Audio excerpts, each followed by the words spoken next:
Hi everybody. Today I'd like to talk about an obscure expansion for Milton Bradley's original Axis and Allies. I like to think of it as Super ANA 1984. And I'm talking about World at War, published by Xeno Games in 1990. I've mentioned it many times in previous videos, so I finally decided that I really needed to explain why I always talk it up. What's the deal? Well, I love playing it. Most people don't. There are several reasons for this. However, I'm convinced there still must be a small cult following out there among some old school gamers. Nowadays, Global 1940 is what modern groups rely on when they want a monster sized World War II game with buckets of dice in plastic mini form. Yet in this video, I argue the old Xeno expansion remains the ultimate epic ANA experience. And at this point, you might be wondering, if it's so good, then why have most people never heard of it? And that is a fair question. So let's deal with all the practical reasons why this hidden gem remains largely forgotten and seriously underrated. We will cover the gameplay factors later. Firstly, this came out in 1990, so pre-internet with practically zero marketing from a smaller company. Secondly, it's not a standalone game. You still need minis from a base and a game, and that's not going to appeal to everyone. Thirdly, the first edition is a budget production, so it looks kind of cheap, like it might not be up to complement anything from an MB Games Master series. And finally, modern inflation affected the price of these old sets on the secondary market to such a degree that I think it's just sad. And I've never seen a worse example of this. World at War, I think, should be around $30, but now people are asking like $150 to $200 for it online. So there are and were issues with obtaining it, but things changed over time, and in this case, it was for the better. Over 20 years or so, World at War quietly went through 4 editions, and the game improved. The map art got way better, and some rules got cleaned up along the way. But far more seriously, Xeno itself went out of business, and eventually all pertinent materials became public domain through axisandallies.org and other internet sources. So if you know where to look, ta-da, you can print and play PDF, everything. You can also easily improvise expansion units. And I argue you don't need specialized minis as long as you have any other modern set of ANA. So let me show you how it all works and plays today. So this is the free 4th edition print and play map. I use standard PDF to excel print in sections, laminate, tape together practices. I think it looks good enough, way better than the uglier 1st edition. The overall layout gets a lot of things right, in my opinion. You have tons of playable neutrals. You have a more involved Eastern Front. You have a viable China. Imagine that. You have France. You have Africa and the Far East with way more accurate colonial possessions that can turn Vichy and everything. Japan is much more remote and diminutive than in the original setup, while Russia is the exact opposite. Interestingly enough, though, with the addition of some clever political rules, Russia and Japan have very little incentive to attack each other. But most important of all, the USSR is permanently at loggerheads with Western allies for the entire game, and this dynamic is a highlight game feature. And I can't cover all the fine details because there is a lot going on here, so I'll just try to focus on the main differences that improve upon the original ANA format. This video will, of course, assume you are already familiar with basic Axis and Allies. So the one thing I love about World at War is that it makes collaboration with other players' powers just absolutely fraught with complications. Every country has different victory conditions. For example, if the Soviet Union captures Germany, they win. The Western Allies do not. They lose in that scenario. So each player is forced into this Machiavellian mindset whereby there is little empathy for supposed allies, and the strategic focus is one of self-interest. The Axis problems in Europe and the Far East can therefore really fester out of control in this environment. So we take a closer look at some of the added nuances to the individual powers, and we'll be able to cover some general gameplay adjustments so you can get a better idea of how basic gameplay may differ from what you might expect. The turn order is different. Germany goes first in this game. Russia is second to last to USA, China in the sequence of play. The game begins in 1939, so neither USA or the Russians are at war to start. They are significantly limited, let's just say that. The money on hand to begin the game is less than what is listed on the national production value chart, at least to start, so that's different. And at the end of each turn, each country gets some strategic redeployments, and these are all unequal as well. Other differences include infantry. To begin with, they can be raised in territories without factories in numbers up to its listed IPC value. You have to own the territory for a whole turn.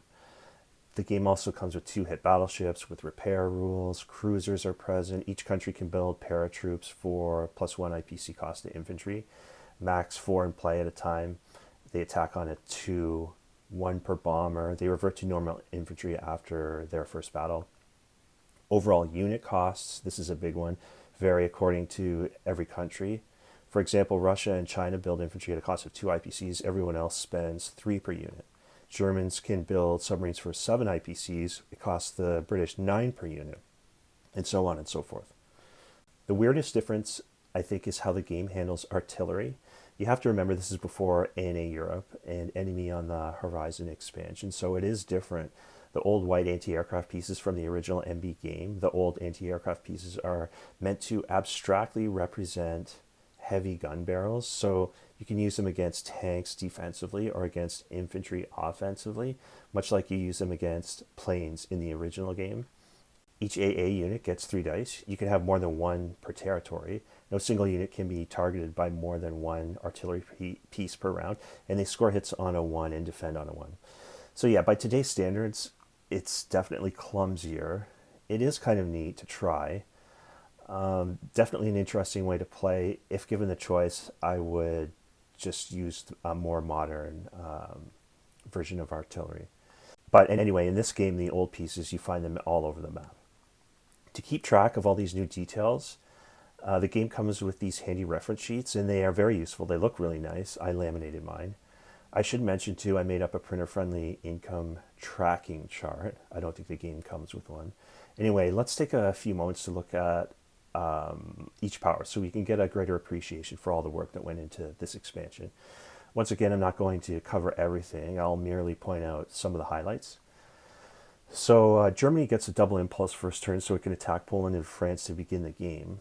They can build pens to protect their subs, which means that basically if the German subs are covered, they can only be attacked by air, and it's probably going to cost the Allies some aircraft. That's the easiest way to put it. After a certain number of turns, the Germans can build a limited number of more expensive and more effective SS units, tanks, and infantry. If Germany gets really big, they can make influence rolls on neutrals like Spain and Turkey. Germany has other advantages. These are just some. By the way, every neutral in this game has armies and special cases and restrictions attached to it going on. It's all summarized on one chart, so it's not as complicated as you might think. Britain and France, they can make rolls and pay to influence neutrals to a limited extent. Home Island gets huge defensive bonuses. Infantry, I think, defends on a 3, and fighters defend 5 over Great Britain.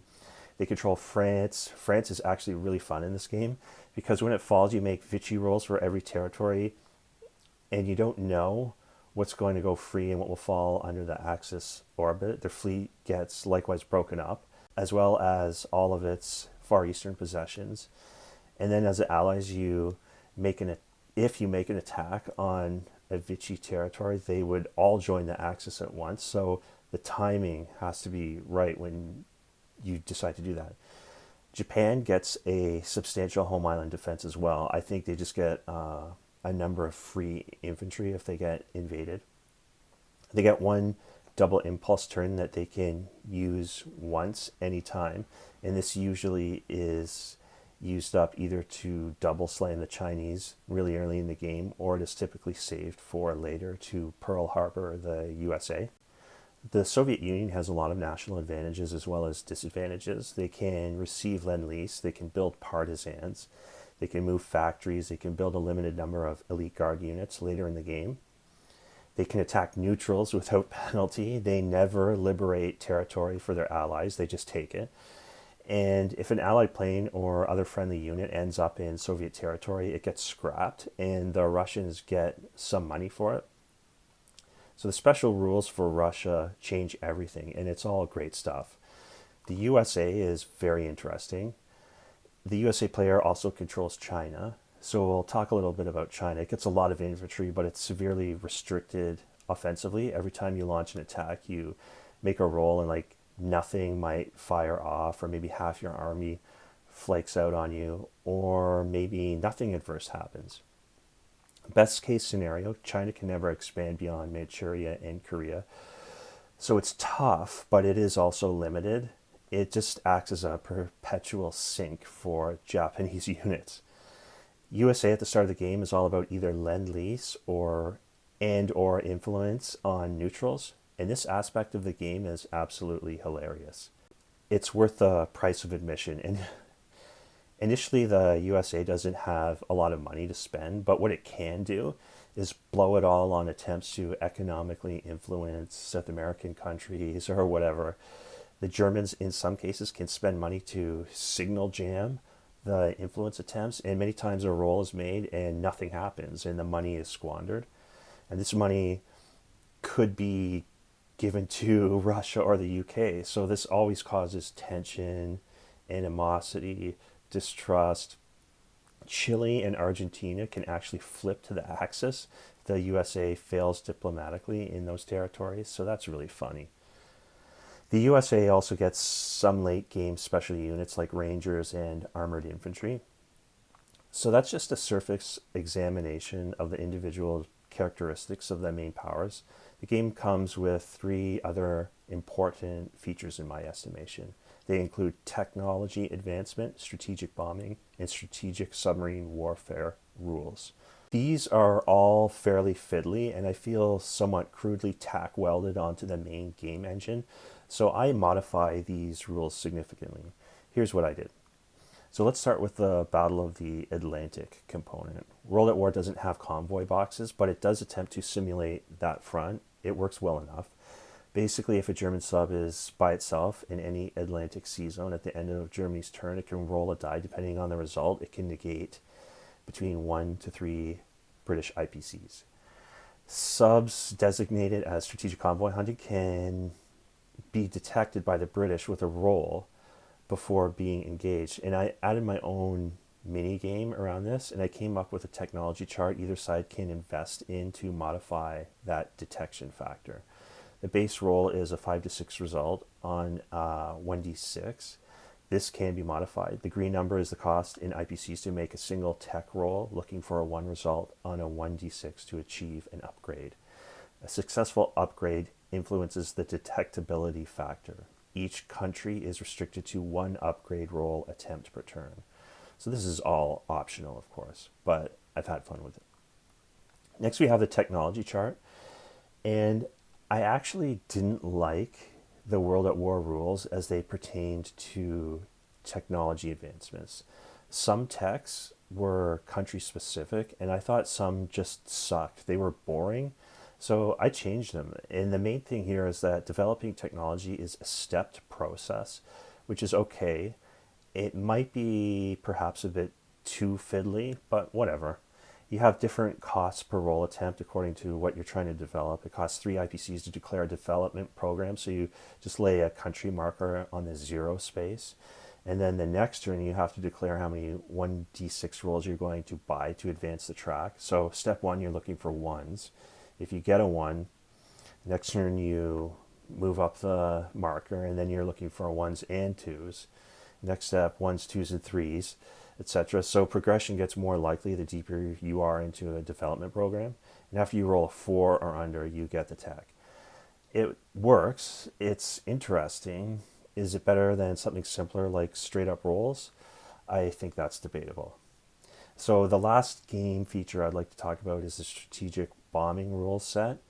And I think you'd be hard pressed actually to get this to go in a 5-player opposed game.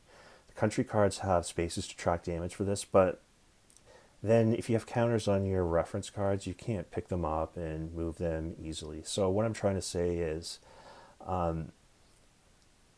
that the formal strategic bombing rules require bookkeeping with pen and paper, I think, if you really want to take them seriously. When strategic bombing, you're supposed to declare what sector of the enemy economy you're targeting, like fuel dumps, rail yards, shipyards, army barracks, etc. Specific stuff. And if you are successful, the damage will be relevant to that type of raid conducted. So you could shut down your opponent's ability to deploy ships, for example, with targeted IPC damage, or maybe take away their ability to conduct strategic redeployments at the end of the turn. So there's like 6 different damage effects. So it's all interesting, and I do like it. It's just maybe a bit too much to include with this game, but you have to decide for yourself if you want this level of detail or not, I guess, or your group will. Overall, though, World at War is impressive. It really is. Of course, there are pros and cons in all of this. So let's summarize the negatives first. If you're not down with print and play, it's going to be expensive to buy, and the earlier editions you see online suffer from rougher rules and poor graphic design, in my opinion. That's number one. So number two, it's a table hog, big time. So think multiple tables or something. You probably need to play this at a convention. That'd be the best setting. Number three, 12 hours minimum. You're not talking 3 hours, no way. Number four, the setup. It's a bit of a beast to set up. It's even worse to tear down if you care about keeping all your bits and pieces organized. You'll need multiple sets of pieces from multiple boxes of ANA just to run the game. And number five, many people feel the game is like riding on a minecart in an Indiana Jones movie. So there may be exciting ups and downs along the way. You're still running on rails, though, due to political and strategic effects that really restrict what players can do with their war efforts. And I think all of these are fair criticisms. However, if these factors don't bother you and you don't think they are deal breakers, then I say you have to try World at War someday. If you're a diehard Axis and Allies fan, especially, yes, it's complicated, but the experience feels like you're playing out the events of World War II, and it is really amazing. And I suspect the designers went through a Second World War encyclopedia chronologically and said, okay, this is interesting. We need a rule for the Russia-Finland War. We need a rule for German aid through neutral Sweden. And what happens when France loses their Far Eastern colonies, and on and on and on. It's all in there, and it's so well done. And you could tell the designers of this game really knew their World War II history. Another thing I must say is that I found World at War to be quite modular in its construction and with its execution. So I've played this with 5 players head-to-head live a couple of times. One time was like 24 years ago, and I still remember the game, and it was awesome. But before we started, we agreed to pare down the rule set. We discovered that you don't need all the features in Chrome to run the game and have fun, not even close. So our group didn't use advanced strategic bombing. We didn't use rules where you can invest in upgrading your factories, which I didn't even discuss in this review. And I remember we didn't use German subpens either in our game. They just didn't make the cut. The majority of the players voted to leave them out. So, oh well. It was still the most epic gaming experience of my entire life, hands down. And we played this at a guy's house in his family's dining room. Really nice place.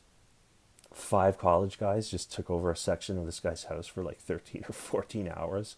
And looking back on it, it was kind of weird because the host had this relationship with his family where he would dismiss his father and mother or whoever by their first names if they like bumbled into the gaming area of the house where we had taken over. So his dad like would come in and he'd be like, "What are you doing, Neil?" And just kind of like shoo him away. And I was like, wow, if I ever did that in my house, I'd get like thrown out of a window. But I didn't make the rules in that house, so it is what it was. Anyway, one thing that really stuck in my mind about that gaming experience was a key moment when I was playing Russia. I remember this was early game, I think shortly after the fall of France. Somebody says, okay, strategy conference. The Western Allies get up and walk away from the table. The Axis players do the same. And I'm sitting there by myself as the Russians thinking, oh crap, both sides are conspiring against me and I'm supposed to be a good guy. And I remember thinking, wow, this game has really gotten something right. It was great. So memorable. In the future, I'd like to do a session report video, a turn summary playthrough video, not a live playthrough, because that would be way too long. but I want to do something so that you can get a feel for the details and see the turn-by-turn special rules in operation and how they factor into the larger picture. Anyway, I hope anybody who watches this video someday gets an opportunity to try World at War. You can build this up from scratch. You can download rules and everything. You don't have to overpay to get a secondhand copy from an online auction. And I hope I have sold this experience on you. Thanks for watching and stay tuned for more content coming soon.